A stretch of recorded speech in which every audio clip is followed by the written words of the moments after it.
Watching the molten steel poured into the container, Claire felt herself holding her breath in anticipation. They had been working hard for this moment. Don't think about the previous attempts.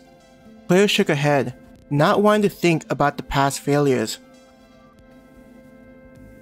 Claire remembered how the steel had come out extremely brittle on their first attempt, meaning not enough oxygen had been injected into the molten iron. Their next attempt had ended up with too much of the energy-infused oxygen going into the metal and ruining it. I'm hoping the tests were done correctly. We made sure to add some silicon due to there being too much oxygen. Fortunately, the energy seems to also add a strengthening factor into the steel. Claire sighed as she spoke her mind. It'll be okay. Hannah tried to reassure Claire. The past version got pretty close, so I think this one should be good. She smiled, though the corners of her mouth twitched from the stress. Using the tool to skim off some of the slag, Claire nodded and focused on the task at hand.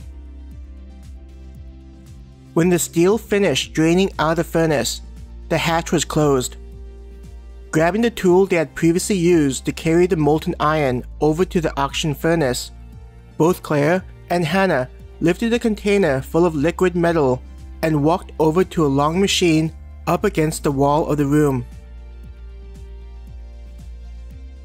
Now, we just need to make this into bars, Claire grunted as the two lifted the container.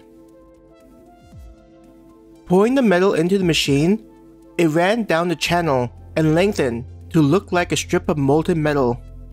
The machine was useful for rolling the steel into various shapes they needed for either transporting or crafting the material at a later date. As they moved the container back near the oxygen furnace, both of them sighed in relief. They could now just wait until the steel was formed into strips before testing whether it met the standard. What do you think? Hannah asked Claire while looking at the steel being formed into narrow sheets. Every now and then, there'd be a bright light where a laser would cut the steel to the right length. Then it would be sprayed with jets of water infused with energy. A clang would signal the steel being stacked.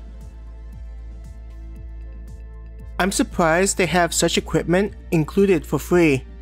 Hannah shook her head. She looked to Claire. As I said, if it wasn't for the fact that we get stronger crushing the ores and coke, I'd say just automate it.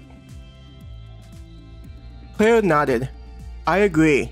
Though with this, the creating of the sheets, I feel like it's better to just have the machine do it. Though a part of her wanted to try and do it from scratch on her own, I also wouldn't be able to do it as quickly as the machine even if I did get good. She thought to herself. Even if they were above ground, they'd need molds to pour the steel into and use water to cool it. It's not something they could do on the fly out in the world as they were up against the modified humans and unexpected creatures. Once the machine was finished, Claire walked over to where the steel was stacked up. She grabbed one of the pieces and lifted it. Unlike previous times, the metal had a feeling of strength inside of it. It felt like as though the steel interacted with her, like it wanted to be held. Placing both hands on it, she tried to bend the metal.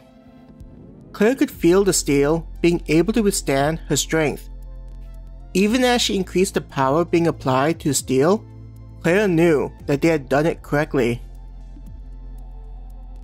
Looking to Hannah, Claire tossed a length of metal to Hannah. Hannah snatched it from the air, her eyebrows raising in surprise, having felt the same thing that Claire had felt.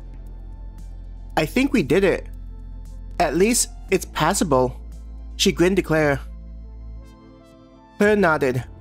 Now, We just need to form it into throwing daggers. Deep inside, she felt excited about being able to try to create something they could use to fight against the monsters in the simulation.